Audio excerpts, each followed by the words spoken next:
There are moments in life when everything you believe shatters in an instant, and for me, that moment came on an ordinary Friday night. I was at home, exhausted after a long week, sprawled on the couch watching a baseball game when my phone buzzed. It was my friend Eric, a guy I had known since college, never one for dramatic messages, which made the single sentence he sent all the more chilling.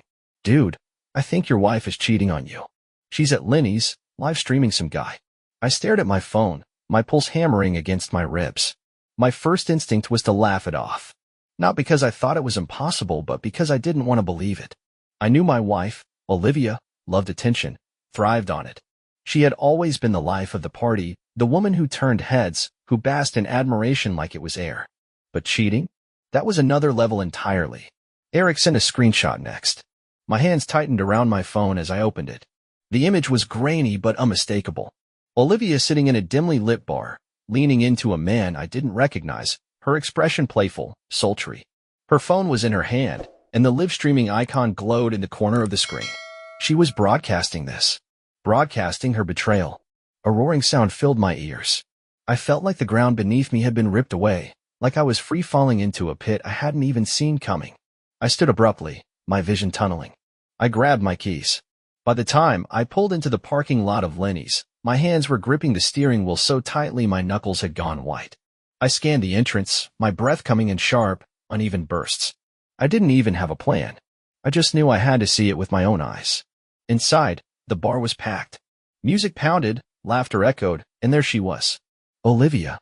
Sitting at the bar with a man I had never seen before, her body angled toward him, one hand casually resting on his arm. I felt physically ill. I forced myself to step forward, each movement slow and deliberate, my fist clenched at my sides. She was laughing at something he said, tilting her head back in a way that made my stomach churn. And then she saw me. Her expression collapsed in an instant, like a child caught stealing from the cookie jar. Her grip tightened on her phone, her knuckles pale, as if she had just remembered she had been broadcasting the entire thing. A flicker of panic crossed her face, but it was quickly replaced by something else, defiance. James, she said, her voice overly casual, as if we had just bumped into each other at the grocery store. What are you doing here? I couldn't even speak. I could only stare at her, at the smug bastard sitting beside her, at the way every eye in the bar was suddenly on us. People whispered. The bartender looked uncomfortable. Is this your husband? The guy beside her, her affair partner, had the audacity to look amused. I didn't answer. My hands were trembling, not with fear, but with barely contained fury. Olivia sighed, shaking her head like I was some fool overreacting. James, stop making a scene. It's just drinks. Something inside me snapped. I grabbed her phone off the bar, my movements too fast for her to react, and turned the screen toward her. Her own live stream was still running. Hundreds of comments flooded the chat. Oof, she's busted. Bro, run. Damn, what a queen, cheating and broadcasting it. Her eyes widened in horror. James, give me my phone. I didn't. I raised it high above my head and then, with a sharp motion, slammed it against the floor. The screen shattered into a spider web of broken glass and shame. The bar fell silent.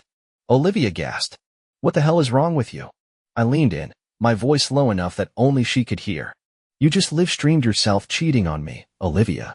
She swallowed hard, but there was no apology in her expression. Only irritation, as if I were the one ruining her night. I turned on my heel and walked out, my body buzzing with rage. But I wasn't done. Not even close. That night, I didn't sleep. I sat in my office, my laptop glowing in the dark, scrolling through Olivia's social media. She had built a perfect image online, curated pictures, inspirational captions, staged moments of a marriage she had no respect for. I wasn't going to let her get away with it. By morning, I had a plan. The first step was gathering evidence.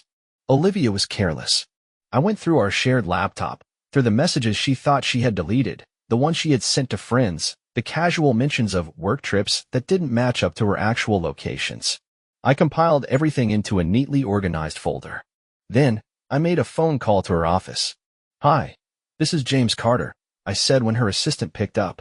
I need to speak to Olivia's supervisor. It's urgent. Within minutes, I was patched through. I think you should know, I said, keeping my voice steady, that Olivia's been using company time for personal activities. And I have proof. Her boss sounded intrigued, then alarmed as I laid it all out. The messages. The timestamps. The bar incident, which, as it turned out, had already spread through our town like wildfire. By the end of the call, her job was hanging by a thread. But that was only step one. The real revenge was yet to come. I spent the rest of the day making arrangements. I called a printing company. I designed something special. And by the time evening rolled around, I was ready to destroy her life the way she had destroyed mine.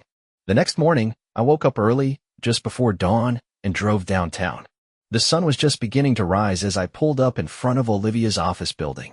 I got out of my car, a stack of rolled banners in my arms. Then, one by one, I put them up. They were massive, bright red, bold black lettering. Beware, cheater. Olivia Carter betrays her husband. Faithful at work?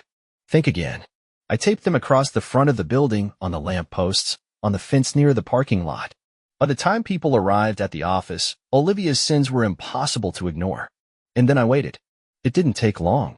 She pulled into the parking lot 30 minutes later, her car screeching to a stop when she saw the banners. I could see the panic setting in, the way she clutched the steering wheel, her mouth slightly open in shock. People were staring. Her coworkers whispered. I stood on the sidewalk, arms crossed, watching it all unfold. She stumbled out of the car, eyes darting to me. James. I tilted my head, feigning innocence. Something wrong, Olivia? Her hands were shaking. You're insane. I took a step toward her, my voice deadly calm. No, Olivia. I'm just done being your fool. She didn't even have a response. She just stood there, humiliated, exposed, ruined. She was shaking. The banners flapped in the cold morning air, bright red, screaming out her sins to the world. Coworkers whispered. Some pointed. Others avoided looking at her at all. Her face was pale, lips trembling. She finally understood. She stepped forward, fist clenched. James, please, this is too much. I smiled. Too much? Like live streaming your affair in front of hundreds of people? Tears welled in her eyes. I can fix this. I'll quit. We can move. I stepped closer. There is no we anymore, Olivia. She broke. A sob escaped her throat, her hands clutching at me like she had the right to hold on. I messed up. I was stupid. I pulled away. No, Olivia. You were selfish. You wanted attention. And now you have it. She turned, saw her boss approaching. Olivia, he said, tight-lipped. Inside. Now. Her whole body shuddered. She knew. I leaned in one last time.